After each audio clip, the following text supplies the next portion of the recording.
Hello friends, मेरा नाम अजय सिसोदिया है और आप देख रहे हैं जावा ओप्स। तो यहाँ हम देखेंगे ओप्स का। बस हम शॉर्ट में ही देखेंगे, प्रैक्टिकली ज़्यादा लेंगे हम नेक्स्ट वीडियो से।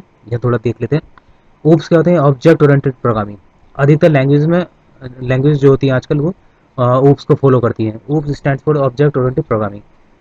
जैसे जहाँ प्रोसीजरल प्रोग्रामिंग जो होती है, प्रोसीजरल प्रोग्रामिंग इज अबाउट, हम देख लेते हैं। उसमें क्या होता है, प्रोसीजर्स लिखते हैं आप, प्रोसीजर लिखते हैं या मेथड्स लिखते हैं, ठीक है। ठीक है। और लेकिन यहाँ ऑब्जेक्ट ओरिएंटेड प्रोग्रामिंग में क्या है कि आप जब ऑब्जेक्ट क्रिएट करते हैं, ऑब्जेक्ट क्या होता है, ऑब्जेक्ट क्रिएट करते हैं और उसमें क्या होता है, ऑब्जेक्ट में क्या होता है, डेटा भी होता है और मेथड्स भी होते हैं। यानी कि डेटा भी होता है और मेथड्स भी होते हैं, दोनों चीज़ें हमें ऑब्जेक्ट में मिल जाती हैं, ठीक है। तो ये एक टेक्निक है, ठीक है। ये एक वो टेक्निक है जो हमारे कोड को रीयूजेबल बनाती है। जो हम अपने एक जिस हम कोड को बार बार हमें प्रोग्राम में ज़रूरत पड़ती है एग्जीक्यूट कराने की, हम उस कोड को, ठीक है ना, या लिखने की ज़रूरत पड़ती है, हम उस कोड को एक मेथड में लिख लेते हैं सारा, ठीक है। और उसको हम उस मेथड के नाम को, मतलब कि मेथड को बार बार कॉल कराते हैं और इस तरह से वो सारा कोड रीयूजेबल हो जाता है। मतलब बार बार इतना सारा कोड हमें नहीं लिखना पड़ता ओप्स के अंदर, ठीक है। ये बस आपको जहाँ ज़रूरत होती है फंक्शन कॉल कराया और वो कोड जो होता है सेम कोड एग्जीक्यूट हो जाता है। और आप चाहें तो डेटा जैसे इसमें बाद में देखेंगे, आप इसमें मॉडिफायर्स भी यूज कर सकते हैं, पब्लिक प्राइवेट, तो ठीक है, पब्लिक होता है, प्राइवेट होता है और प्रोटेक्टेड होता है। तो इसके थ्रू आप यूज कर सकते हैं कि हमारा जो डेटा वो क्लास से बाहर एक्सेस ना हो पाए, ठीक है। क्लास की जो प्रॉपर्टीज है वो क्लास से बाहर ना एक्सेस हो पाए, ठीक है। ये सारी चीज़ें इसमें आती हैं। जैसे इनकैप्सुलेशन आएगा, इसमें पॉलीमॉर्फिज्म आएगा, इनहेरिटेंस आएगा, ठीक है। ये सब चीज़ का ये फीचर्स होते हैं इसके, पॉलीमॉर्फिज्म, इनहेरिटेंस, ठीक है ना, एनकैप्सुलेशन, ये सारी चीज़ हम देखेंगे आगे। और बाकी वैसे प्रैक्टिकल जब हम करेंगे तो उसमें समझ में आ जाएगा हमारे। Object oriented programming has several advantages.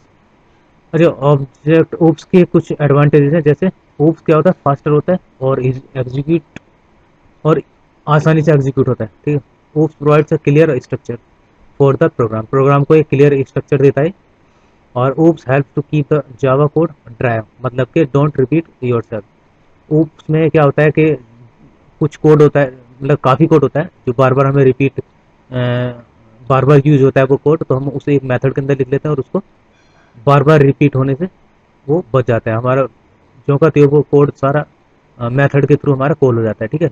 इसमें बार बार रिपीटेशन से हम बच जाते हैं। Makes the code easier to maintain, और कोड आसानी से मेंटेन किया जा सकता है, मॉडिफाई किया जा सकता है और डिबगिंग किया जा सकता है आसानी से, ठीक है। क्योंकि हम उसमें डेटा, वहाँ क्लास में अगर देखें तो प्रॉपर्टीज होंगी और मेथड्स होंगे जो क्लियर आपको, ठीक है, आपको अलग अलग आसानी से देख पाएंगे भाई कैसे हम, ये डेटा है, प्रॉपर्टीज है यानी, या कैसे मेथड है। और ऑब्जेक्ट क्रिएट करेंगे लास्ट में, ऑब्जेक्ट से हम किस तरह से मेथड को हम कॉल करेंगे और जो भी कोड आप चाहेंगे, ठीक है। सिंपल वहाँ तो वही कहेंगे, मेथड तो एक तरह से फंक्शन ही होता है। तो oops makes it possible to create full reusable application, ठीक है। oops makes it possible, oops से ही पॉसिबल हो पाता है कि हम जो रीयूजेबल एप्लीकेशन बनाते हैं जिसमें लेस कोड होता है और शॉर्टर डेवलपमेंट टाइम होता है। मतलब छोटे टाइम ज़्यादा खर्च नहीं होता हमारे, इसमें टाइम ज़्यादा नहीं लगता क्योंकि बार बार हमें इसमें कोड को लिखना नहीं पड़ता है, कि जो कोड बार बार हमें यूज करने की आवश्यकता है उसे बार बार लिखने की जरूरत नहीं पड़ती। बस एक मेथड के थ्रू, उसमें मेथड में वो कोड को लिख दिया जाता है और उस कोड को, ठीक है, बार बार रीयूज कर सकते हैं आप जब भी एप्लीकेशन में जरूरत पड़ती है। तो यहाँ देखिए एक क्लास है, एग्जाम्पल है, ये क्लास है फ्रूट नाम की और ये ऑब्जेक्ट्स हैं इसके, एप्पल, बनाना और मैंगो। तो यहाँ एक क्लास है और फ्रूट, आपने एक बार क्लास बनानी है और फिर उसके ऑब्जेक्ट जितने चाहे आप ऑब्जेक्ट बना लीजिए, ठीक है ना। क्लास सबकी एक ही होती है, एक, जिसे ब्लू प्रिंट कहते हैं। बाकी ऑब्जेक्ट की जो प्रॉपर्टीज होती हैं, आप ऑब्जेक्ट को डिफरेंट कैसे समझेंगे, कि जो ऑब्जेक्ट होते हैं उनकी प्रॉपर्टीज होती है, उनकी वैल्यू अलग अलग, हम चेंज करें अगर तो उनकी वैल्यू जो है अलग अलग होती है। तो इस हिसाब से हम ऑब्जेक्ट को डिफ्रेंशिएट कर सकते हैं, ठीक है। जैसे एप्पल है, एप्पल का कलर कुछ और होता है, बनाना का कुछ और होता है, मैंगो का कुछ और कलर होता है, ठीक है। और उनका टेस्ट भी अलग अलग होता है। तो इस तरह से हम डिफ्रेंशिएट कर सकते हैं। बट देखा जाए तो क्लास तो एक ही है ना उसकी, आपने एक बार क्लास बना ली तो बना ली।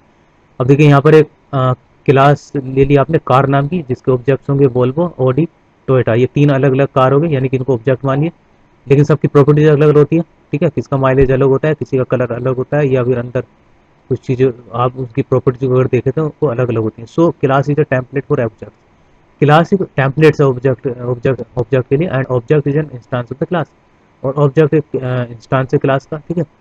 When an individual objects are created, they inherit all the variables and methods from the class। अगर आपने एक बार ऑब्जेक्ट क्रिएट कर लिया तो आप क्या कर सकते हैं, आप उनके वेरिएबल्स और मेथड्स को इनहेरिट कर सकते हैं, मतलब ऑब्जेक्ट के थ्रू हम उसे कॉल करा सकते हैं।